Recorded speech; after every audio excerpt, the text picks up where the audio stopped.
Signal দেওয়ায় police সদস্যকে তুলে নিয়ে যায় ডাকাত দল। শুনতে অবাক লাগলেও মঙ্গলবার মধ্যরাতে এমন একটি ঘটনা ঘটে।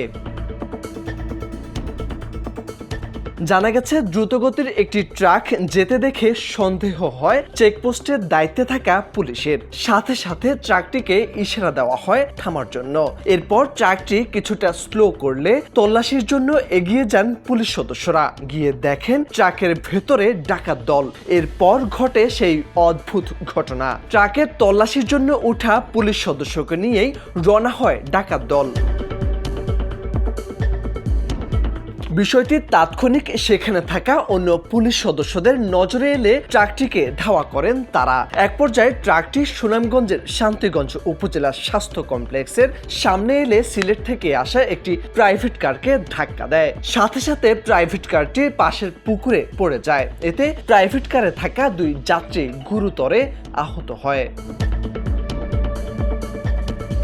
পরে শান্তিগঞ্জ উপজেলায় ট্রাকটি সহ আটক করা হয় ডাকাত দলের 2 সদস্যকে। পরে পুলিশ সদস্য ও স্থানীয় বাসিন্দারা উপস্থিত হয়ে ডাকাতদের গণধোলাই দেন। গণধোলাইয়ের সময় ডাকাত দলের 2 সদস্য আহত হলে তাদের সুনামগঞ্জ সদর হাসপাতালে পাঠানো হয়।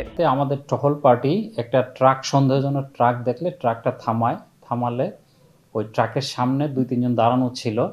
ওরা পুলিশ দেখে ভয়ে পালায়।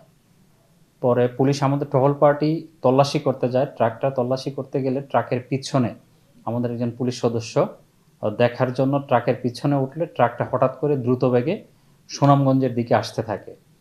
সুনামগঞ্জের দিকে যখন আসতে থাকে, আমাদের টহল পার্টি আমাদের সদর থানাকে ইনফর্ম করলে, এর পাশাপাশি শান্তিগঞ্জ থানাকে ইনফর্ম করে।